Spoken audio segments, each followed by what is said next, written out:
Welcome, friends, to your self-paced learning training with Python. If this happened to be your first time writing your own code in Python, I want to take these few minutes to show you some of the things you need to do in order to get started. So the first thing you need to do is there are some things you need to install on your system. Like for example, you need to get the Python installer itself installed on your system. This will allow you to start writing your codes in Python. But before we demonstrate how you can install the Python installer on your system, I want to give you some things you can use. Let's say, for example, you don't want to install any Python installer on your system. You just want to go ahead and start writing your codes in Python without disturbing yourself about dependencies, Python libraries, and some of the things you need to use. So this is a good tool you can use. They call it the colab.research.google.com. So colab.research.google.com is also similar to Jupyter Notebook.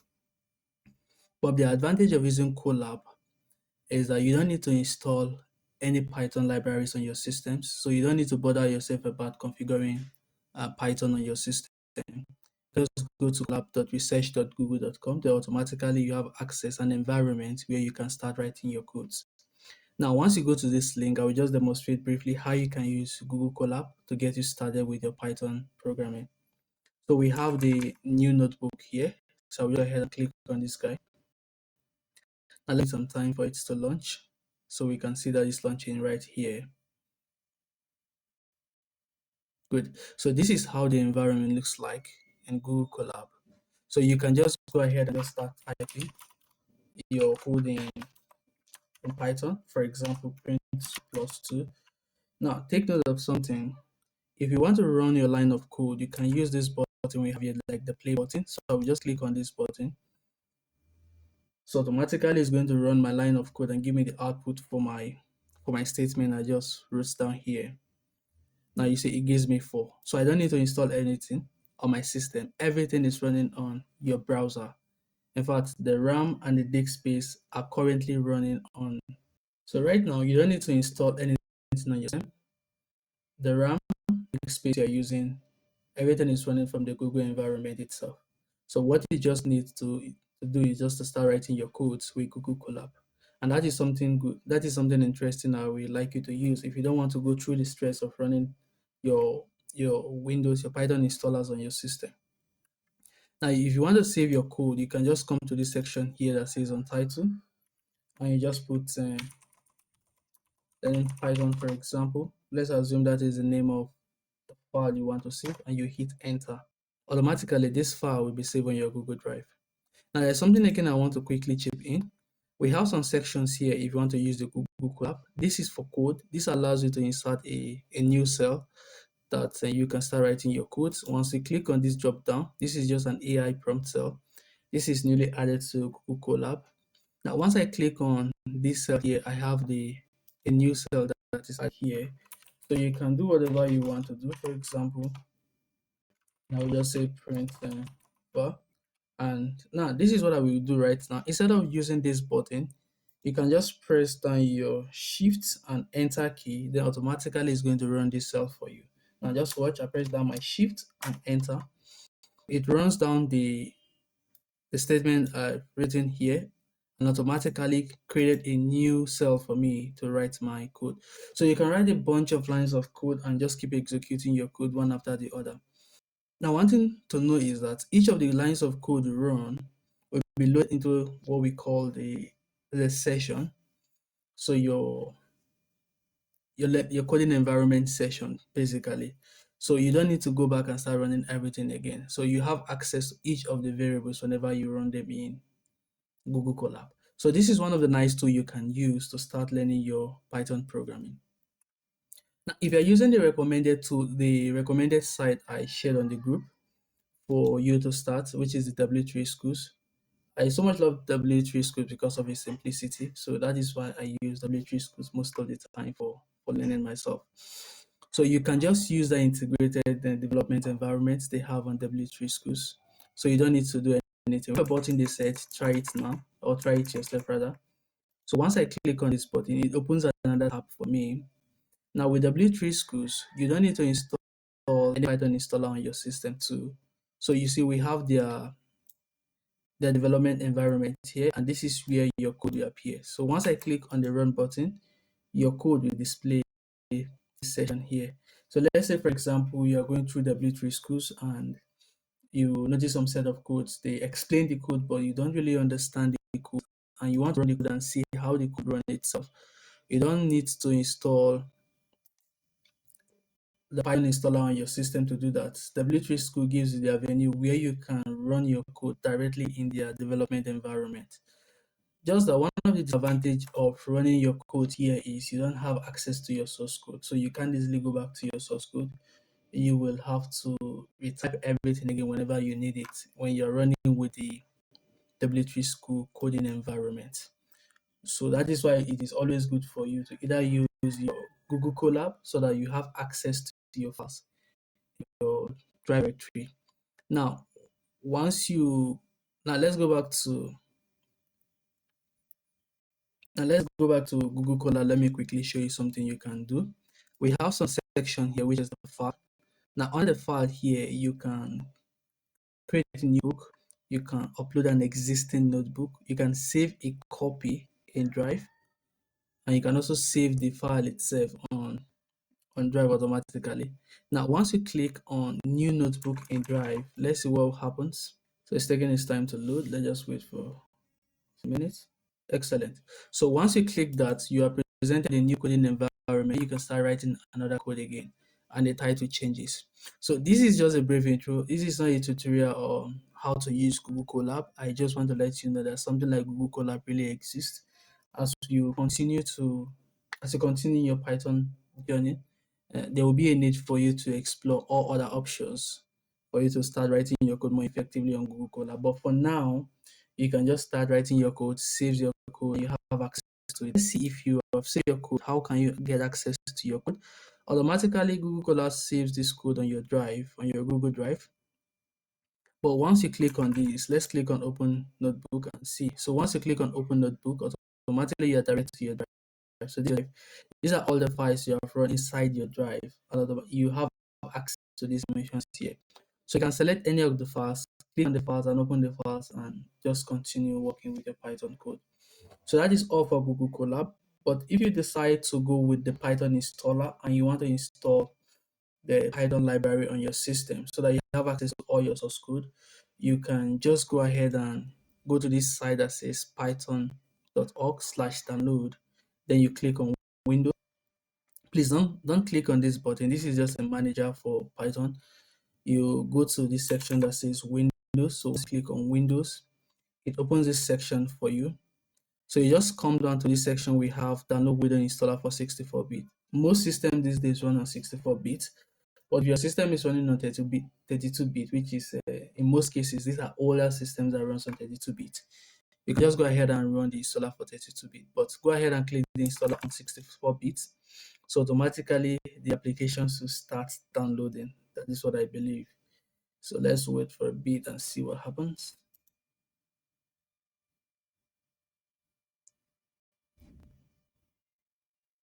Okay, so this should start downloading automatically. Yeah, you can see it here. It's downloading here. So I'll just go ahead and stop it because I've already downloaded the file.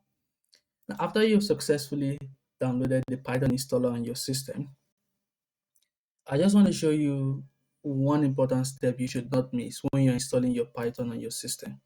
Now, I will not run through the process of installing everything on my system because it might be a little bit longer. I don't want the video to be too long. So just go ahead and hit the Python installer here.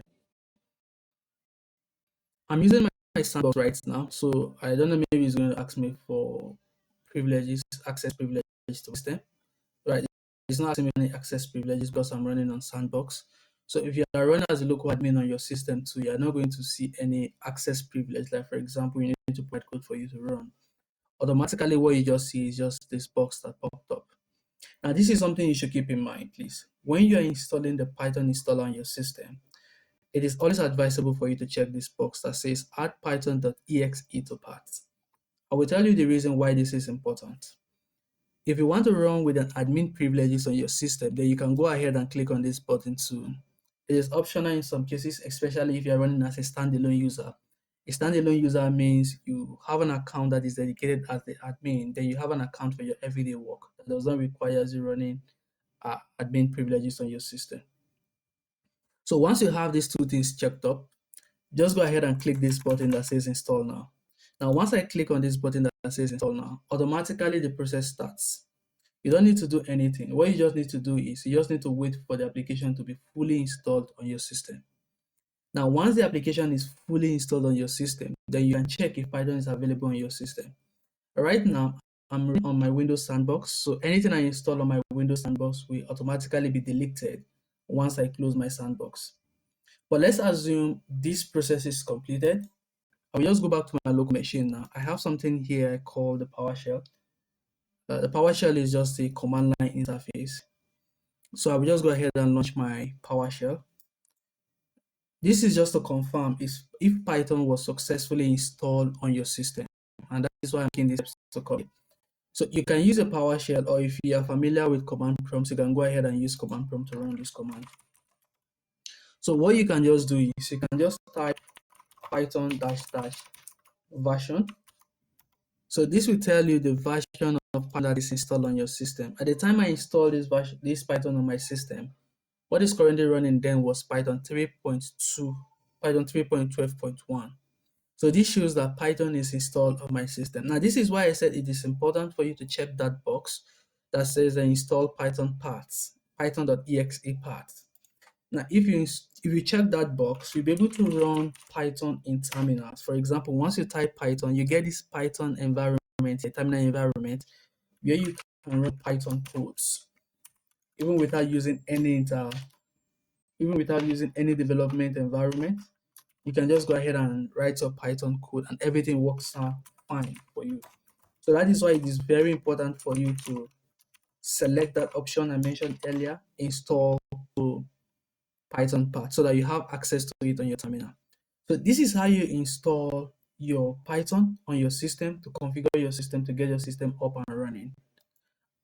And once you've done this, it means you're set and you're ready to go. So remember the options I mentioned earlier. I will suggest you go ahead and use Google Colab because it does not require the stress of running any installer on your system. But if you want to go ahead and run the installer, please just follow the installation procedures I mentioned earlier. Download the application, run the installer on your system, and you have it installed on your system. So I will just go ahead and kill this guy for now because I don't need it on my sandbox. It's useless to me on my sandbox. Now, once you have your Python installer installed, the next environment, the development environment I just want to quickly show you is what is called the VS Code. Now, VS Code is simple when it comes to writing code. So I'll just go ahead and click on VS Code here. If you want to download VS Code on your system, just in case you don't have VS Code installed on your system. So what I just did is I just search for VS Code download. The first link is what I presented with. So I just come here and click on the link, then it brings me down to this page. Let's just wait for a bit of seconds for it to. So once you click on this link and you're directed to this page, so you have access to download VS Code on your system. If you're using Windows, you can use this installer package. If you're using Ubuntu, you can use this. And these are just different Ubuntu versions, where we have the Red Hat, Fedora, and SUSE. But if you're using Mac, you can also go ahead and install this. I believe they should also have for Linux. And if they don't have for Linux, I think you can install it using your Linux terminal to get this guy installed on your Linux operating system. But this is what we are interested in. We are interested in the Windows version. I'm currently running Windows, so I will just go ahead and hit this guy. So once I hit this guy, the application should start installing on my system. Thank you for downloading VS Code. This is it directly. You have the application installing on my system right now. I already have VS Code in my system, so I don't need to install the process again. This is running here. So I'll just go ahead and pause it. I don't need to install it again on my system because VS Code is already installed on my system. Now, once VS Code is installed on your system, you can just search for VS Code. Now, this is a VS Code here. I'll just click on the VS Code. I want to quickly show you, friends, something you need to do to get your VS Code set up and get you ready to start writing in Python. So let's just wait for my VS Code to come up. Sorry, it's taking forever. The system is a bit this morning. Don't know why, but sounds good. This is my VS Code. These are some of the projects I'm running on, so please don't pay attention to all this. Let's wait for this guide to load. Good. So this is just my VS Code environment, my coding environment. I will just go ahead and see if I can hit a new button. Let's just close this, guys. So you don't need to disturb yourself with all these jargons on my screen right now. Good. Now this is what I just want to quickly point out. We have a section here they call the extension. Now once you hit on your extension, it brings you to this area here. You can search for what we call Python. So this will give you the Python extension that you can install on your VS Code that you can use to start writing your codes in VS Code. This is one of the recommended extensions. So once you type Python, these are some of the extensions you can see. So we have a lot of Python extensions right now. The recommended one is this from Microsoft. So you can just click on this from Microsoft. I have it installed already. If it's not installed on your system, then you're going to see the button here that says install. So once you hit on that button, automatically it allows you to start installing Python extension on your VS Code. So with this, you can get started with Python using VS Code. So these are just some bits of directory structures, but you don't need to worry about this. So you can just go ahead. Now let's see how we can write the new code. This is not a VS Code tutorial, but I'll just go ahead and mention something here. We have a new button here. This icon here is for new button. This is for folder. This is just a refresh. So if you want to write your Python code, you can hit on this button here that says new. Okay. So it's going to start, it's trying to create the Python file in one of my directory. I will just go ahead and do that. I'll delete this. I will delete that after this video. So I will just say training, for example, .py. Please always end with the extension py. So once you hit enter, you have this environment here. Then you can just type print 2 plus 2. Now we have the play button.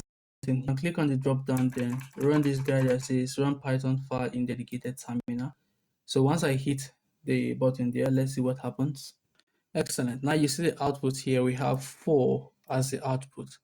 So this is how you use VS Code, the basic setup you need to get started with your Python development. So remember some of the tools we discussed earlier. You can just go ahead and use Colab, W3Schools.google.com. This avoids you the stress of trying to install Python installer on your system. You can also use W3Schools coding environment if that is okay with you. Or you can decide to install the VS Code, then configure your Python installer on your system. So these are just the basic steps I just needed to know in order to get started with Python. Feel free to drop your comments, your concerns in the group, and I will try my best to see how I can provide answers to some of the challenges you might encounter. So thank you so much, guys, and happy learning.